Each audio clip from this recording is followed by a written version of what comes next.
One Piece. This is One Piece chapter 1156.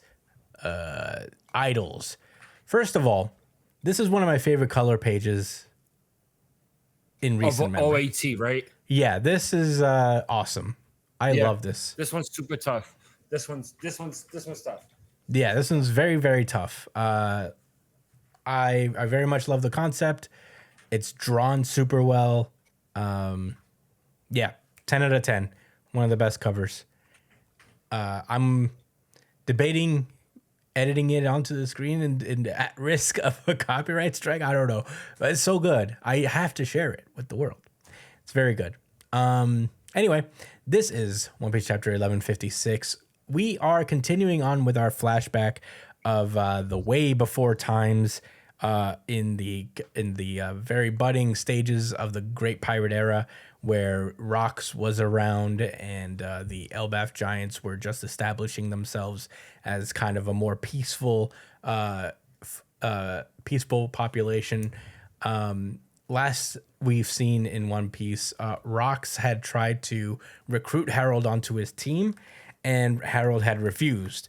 We got to meet all of the Rox pirates at the time there, and they expressed their ideas of defrauding the government by taking on a mission to take over the pirate island and win it for the world government, but instead psyching them out and taking it for themselves.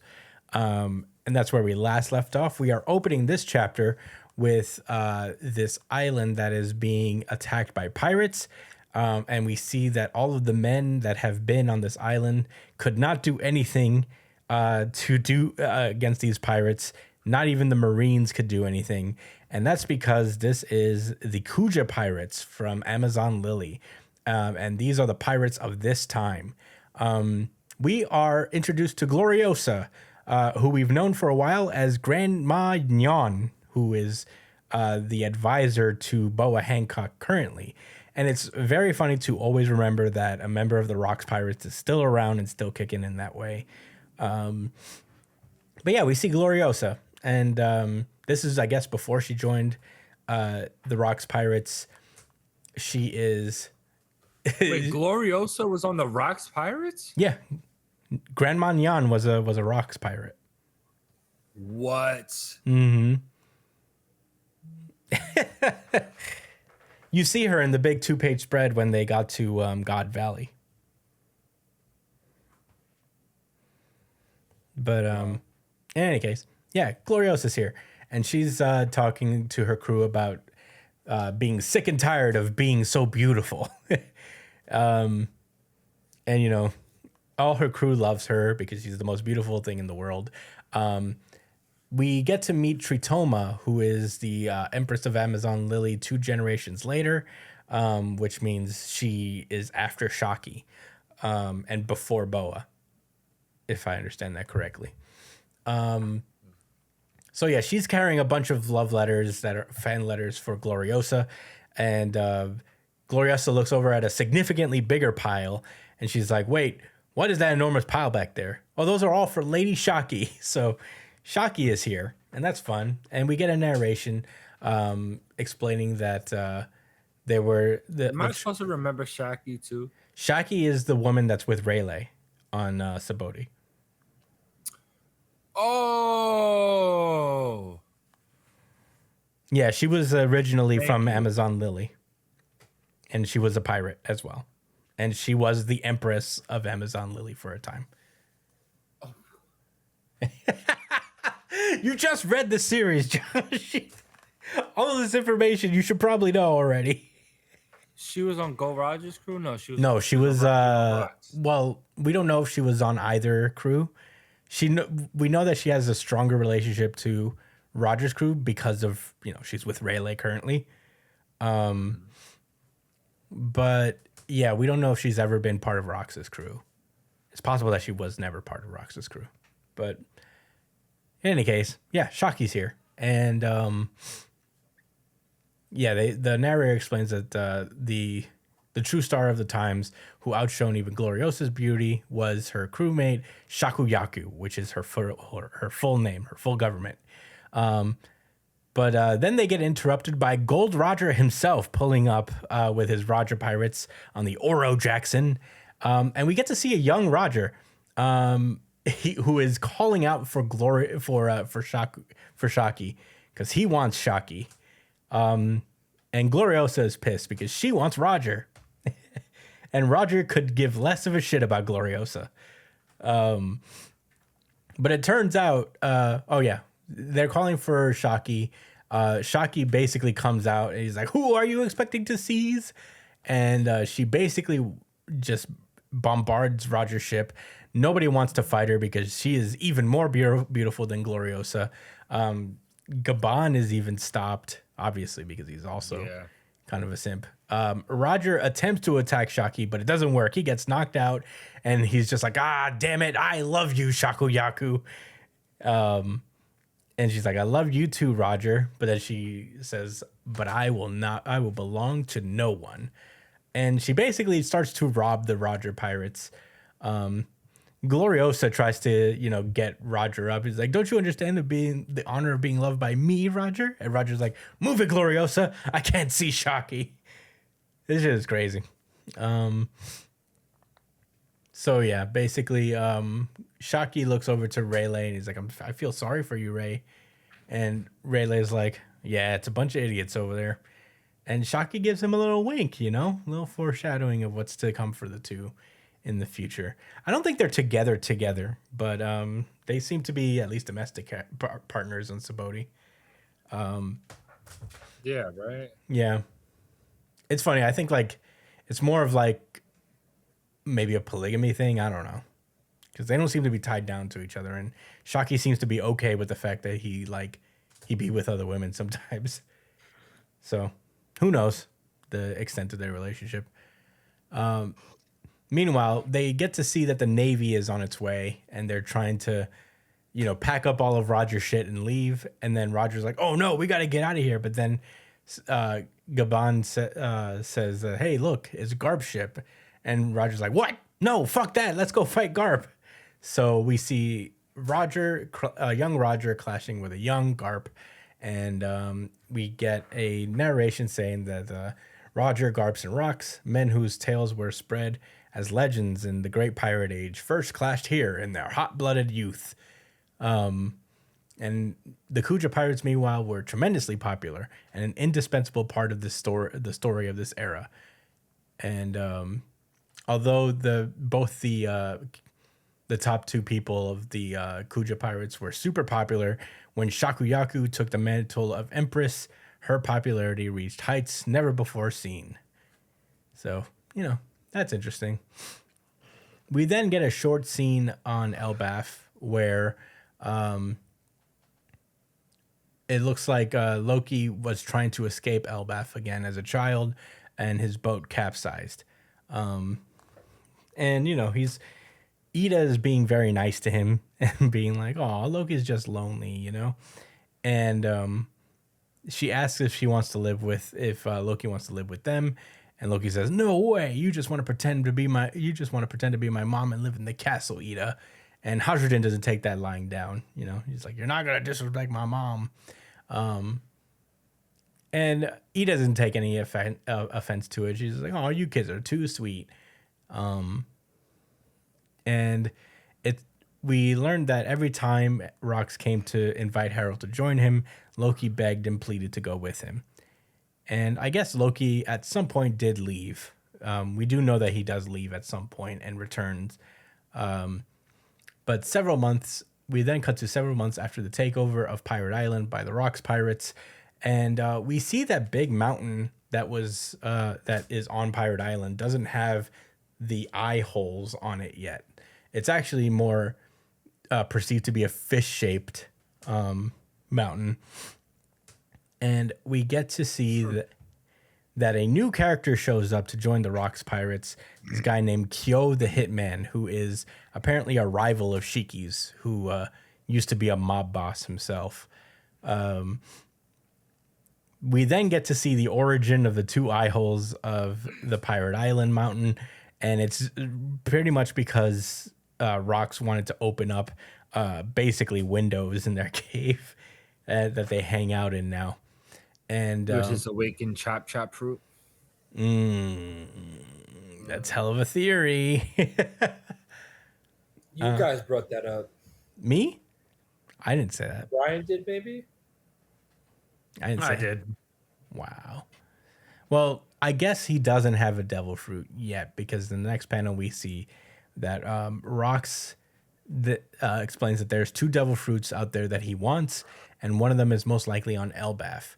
And its power will only truly be unlocked if Harold eats it. We get to see Pirate Captain John, who ends up dead on Thriller Bark as one of Moria's zombies. And he also furthers I don't remember that. Yeah, it was literally a small cameo. I wouldn't expect you to, but that was definitely supposed to be Captain John. And he explains that Roger also wants to find Galila. Big Mom has been putting her feelers out there, but she can't find any information about them. We get to meet a couple of new characters, or not so new. New people on Rox's crew since the last time we saw him. Barbell, who is a fishman, a catfish fishman, and none other than Kaido in his youth. Basically, he is... He looks so funny. Yeah. He basically tells Kaido to force Harold into joining the crew, and then Rox doesn't take that well. He kicks Kaido in the face, and he basically is just like, Harold's my pal. Say that nonsense again, and I'll get rid of you first, Kaido. That's interesting. And then we get a big 2-page spread of the current Rox pirates, and he explains that that Elbaf is the key to taking down the Holy Land. If you don't trust me on that, get lost. It's up to you whether you want to follow me on the faithful day of our mission. But if you've got the stones for it, then stick around with me for a bit, and I'll show you the peak of the world. And that is where the chapter ends. Oh my goodness gracious, Josh. What did you think about One Piece chapter 1156? I don't have a decision for you yet. I'm sorry, but man, I like Rox a lot so far. I like his plan. I like that he's going to take down the Holy Land. I mean, this guy, he has some ideals and some goals. I fucks with that. Mm-hmm. Like I said, Kaido looks fucking hilarious in this. This is a jam-packed chapter. Right. Please, for the love of everything that's good, tell me that Pirate Barbell, the catfish fishman, is a big deal. This is the first I've heard of him. This is the first time we've seen him, but he looks like there's some weird shit going on with him. He has like some Gear 5-esque kind of design to him. It's his hair that looks kind of like that. But I don't know if that's more... That's what his hair looks like. Or what. Oh. I mean, Silver Axe is also a character that we've only heard his name. Yeah, and this is the first time we're seeing Silver Axe. What about Struzen? Struzen we've seen before. And you will see him in Whole Cake. Yeah. He's Big Mom's cook. Yeah, he's the main cook in Big Man's crew. Who's Silver Axe again? Silver Axe is someone we've only ever heard of but not seen. And this is the first time we're seeing him. Is he still alive? No, right? I don't know. We don't know. I mean, because Rayleigh was... There could be various members of, like Jean, what's his name? The guy who used to rule over Pirate Island. He was alive until Blackbeard killed him. Or beat him. We don't actually know if he was dead. But Zhang Lei, I think I want to say his name is. Yeah. Stussy's there. I think that's Stussy in the bottom right corner. Yeah, Stussy's there.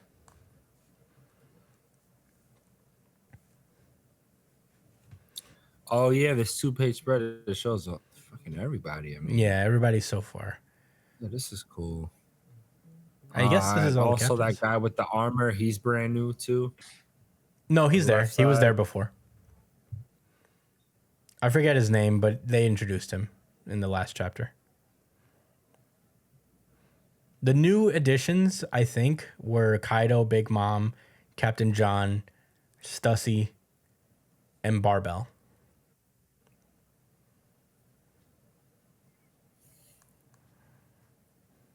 Oh yeah, Big Mom is tall. I forgot that she's like a. Is she an actual giant? I think she's Is supposed to she be like a half. legit giant? No, right? I think she's supposed to be a half giant. I could be wrong about that though. That's fine.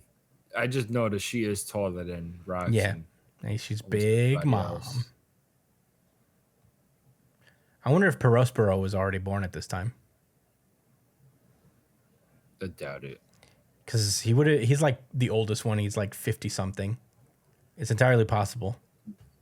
I forget how far back this was. I think she started having kids right after she broke away from Rox. That's The Rox possible. Yeah, Pirates, I feel when that. they all disbanded, when they disbanded, yeah. You know, I think that day of their mission is supposed to be God Valley. Whatever was going on there. Actually, I think by this point she's already had 5 kids. Really? Yeah, I think she's had the quintuplets or whatever. No, she would have By this had point. by now. She would have had Perospero, the Mirror Woman, Oven, and I forget who else. I don't remember who her 5 oldest children are. I guess I'm a fake fan. But Josh, continue with your show. What's your thoughts? I don't really have much more to say.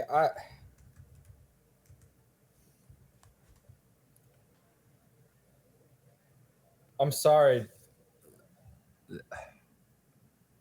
My bad. My laptop's tweaking. I can't give this. This isn't Mario GC. It was Yeah. really good though. Yeah, you're not alone. It's not my RGC either. Brian, what were your thoughts? I say that this is such a fucking sick chapter, but my main thought process when it comes to this chapter is like, you know, the new characters that got introduced or the characters that we officially get to see. Like Silver Axe. There was some talk on the streets that he has Uruge's devil fruit. Because when you see him in the cloak, he looks really skinny, and then when he gets hit in the next page, he's big and fucking burly. Oh.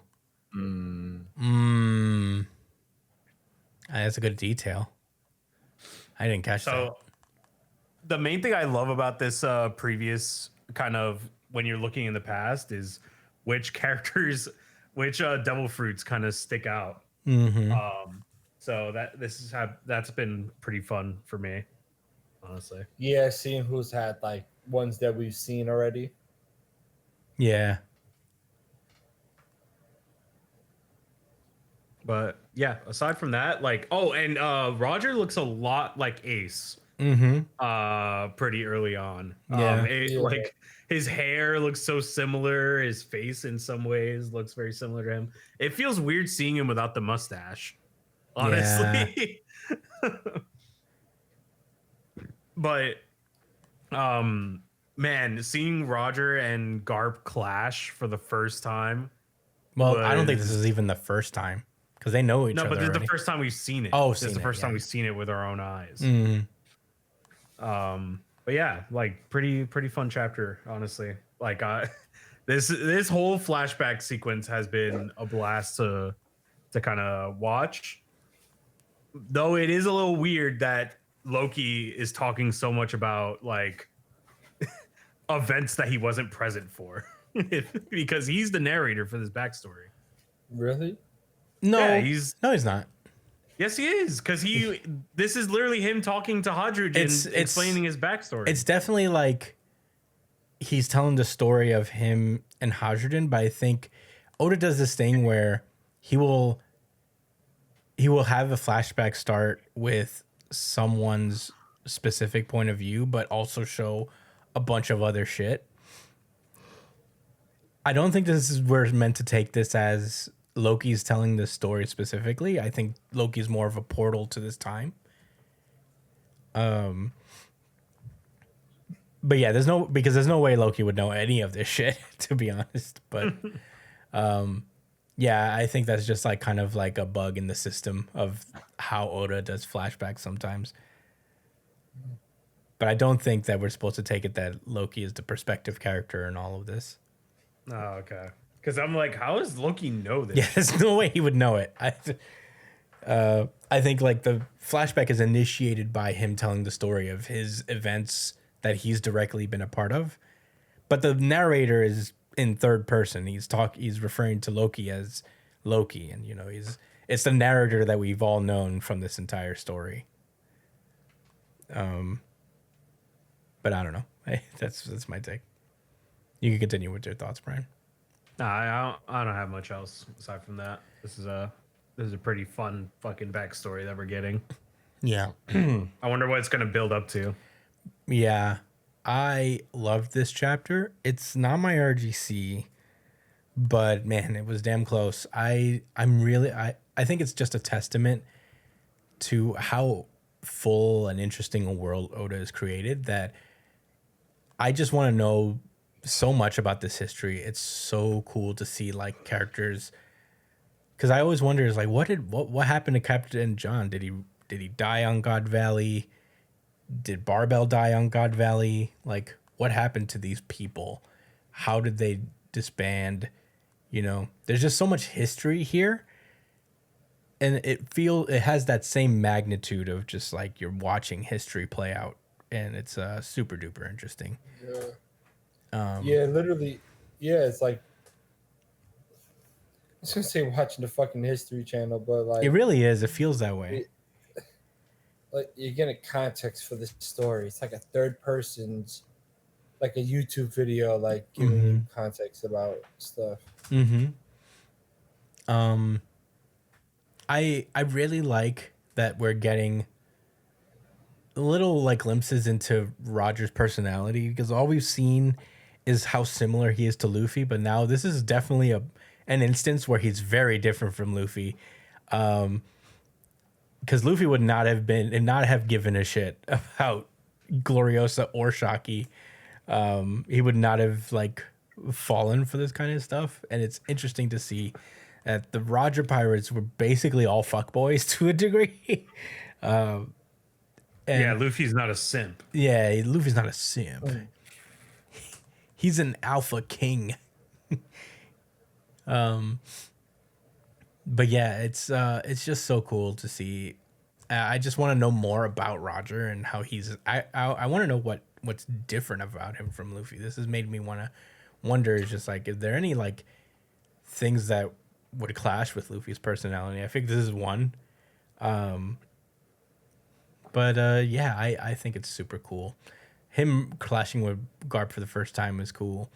The context of this being the hot-blooded youth of this era is kind of cool. It's just like these were when they were like young bloods and all that stuff and doing cool shit when they were kids and before they became the legends that they were. It's really I love that perspective. Yeah, Roger was sailing a lot longer than Luffy did, like before he got to his kind of claim to fame. Like Luffy sped ran like everything. Like he's been at sea for 2 years and became an emperor. It for Roger to get to that kind of level, it took him decades. Yeah. Yeah. So it's honestly puts into perspective just how much of a fucking crazy strong crew the Straw Hats are. Mm-hmm. Damn it, I love you, Shakuyaku. I love One Piece so much. It sucks. Next week it's off along with everything else. But I love this chapter a lot. I'm excited to see where this flashback continues. But yeah, I'm ready to move on to the next one if you guys are. Yeah. All right. Oh, by the way, I forgot this. Whatever devil fruit he wanted Harold to eat, Loki definitely has that fruit. I think whatever fruits Loki's got, it's the one that Rox wanted Harold to have. For Yeah, for sure. I agree.